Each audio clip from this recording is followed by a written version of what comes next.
Hey guys, Ryan here, and welcome back to the channel. So in this video, we're going to be covering what I believe are the optimal graphical settings for playing Tainted Grail, the Fall of Avalon, with minimum FPS drops and stuttering, whilst also maintaining the look and feel of the original game. Now if you've never heard of Tainted Grail, effectively it's an RPG game set in the universe of King Arthur, and this is a mythos I'm not that familiar with, so this was a nice change of pace from the usual games that I play. Now, in terms of gameplay, it's kind of a cross between Avowed and Skyrim. I know a lot of people compare it to Skyrim quite a lot, but I would probably say it adapts the combat style of more of Avowed. So you've got like dodges, you've got parrying, you've got blocking. But it also contains enough of that Euro jank. So animations are a bit kooky, and some of the voice acting is quite amusing, shall we say. But it's still a good game. Yeah, it's still a good game. And finally, just considering that it's developed by an indie studio in Poland and it's sponsored by a game board company is pretty unique, really. But in either case, let's crack on with this rest of this video. Okay, so let's pop across to the graphical settings. So we'll go to Start. And if we tab across to where it says Display, the only two options that we're going to be considering in this video is the option here for Target FPS and VSync. So in terms of target FPS, honestly, I'd set this to unlimited, and the reason for that is that it doesn't seem to work very well. So you could set it to 60 FPS, but what I found is sometimes it will struggle to even hit that, despite the fact my system is clearly capable of hitting higher than 60 FPS. So what I tend to do is I'll set this to unlimited, and I'll just cap it to something using like the NVIDIA app. So on my system, I've got it capped to 120 FPS, but honestly, playing this game at 60 FPS is absolutely fine.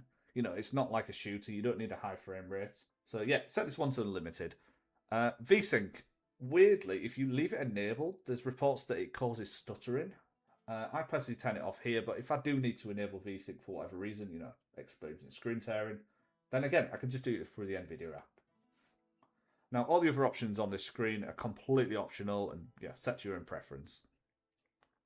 Right, okay, so the second tab we're going to go through is the video tab. And this is where we're going to do most of the tweaking. For dynamic resolution, I would recommend you enable it. If you've got a 20 series or newer NVIDIA card, then DLSS is where it's at. Quality-wise, I'd probably set that to 100. And the reason for that is that anything lower can cause ghosting issues. Now, alternatively, if you don't have an NVIDIA card, you do have the option of STP, which is kind of the built-in upscaler. Again, set it to 100% and you should be good to go. You also have the option for none, which opens up anti-aliasing. So these are kind of like your old school ones. But honestly, dynamic resolution is where it's at. It's free performance, very limited visual artifacts, especially newer versions of DLSS. So yeah, just enable it. It's worth it.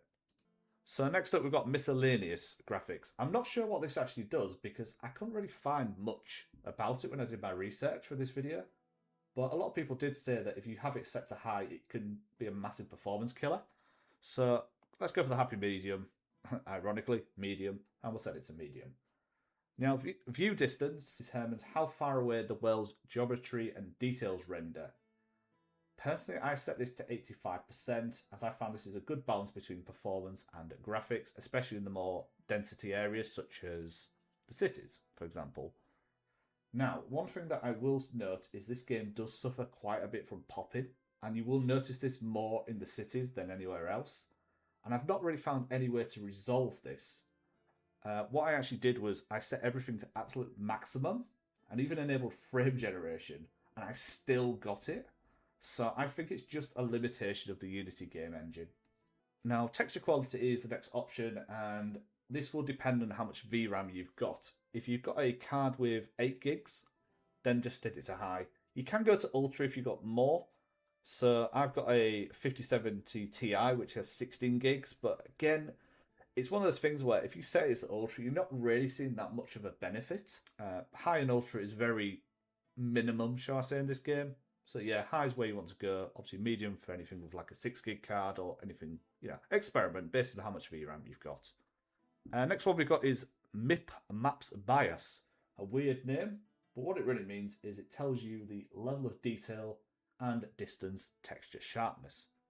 I stick this to 75%, again for a good balance between performance and graphics. So the first one we're going to come across now with vegetation is one of the what I'll classify as a huge FPS killer in this game. Now this particular option does affect the complexity and density of plants and grasses. Now considering that two of the biomes you go to are basically full of grasses and trees, yeah, this is the one you want to be dialing down if you're having performance issues. Medium's pretty much the one you want to go to for a good balance between performance and quality of the grasses that appear. Visual effects quality, again, can be an FPS killer. If you're using like a mage, you've got lots of spells and things flying around. I typically just set it to medium, again, just for like a good balance between good performance and the visuals that appear. The biggest FPS killer actually in this game is fog quality. I set this to low because honestly, there's very little parts in this game where fog is really used extensively. There's a castle in the second biome, which ironically, if I set this to high, my FPS goes from something like 90 to 20. It's insane how bad it is. And there's also a dungeon earlier on underneath one of the keeps that you go to where, again, similar sort of thing, where the performance just tanks. Funny enough, if you actually go through all the graphic presets, so if you're just at the top, if you go to Ultra at the end, that is the only preset that actually sets the fog quality to high. So it kind of tells you how much of a performance hit this one is. SSO, or AO rather, yeah, I just leave that one on. It's basically a good return for visuals in terms of what the performance hit it is. Shadows, another performance killer one. Self-explanatory what this option does, but I do enable shadows because the game doesn't look very good without them. Shadow and distance, yeah, it's not as bad as other games. So I know that, for example, Fallout 76, if you stick your shadow distance to high, it just tanks it when you get to, I think, the Wagega, like the futuristic city. I just stick it to 80%. If you are having performance issues, by all means drop it down. But it doesn't really affect that much in this game. And then finally, yeah, contact shadows, as it says, small shadow. Yeah, it's fine, just enable it. It's not really a performance hit.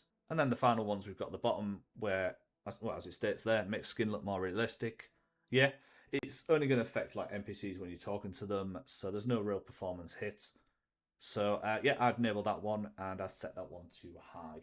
That being said, you've now optimized the game as best as it'll run. And as you can see, it's a pretty nice looking game. Granted, I do have a reshade enabled, which I'm probably going to do a video on sometime in the future. No, it's a good game, it's a fun game, and I'd strongly recommend it for anyone that's a fan of RPGs and basically wants to play anything that's other than Fallout or even Skyrim, really. But anyway, with that, we're all done.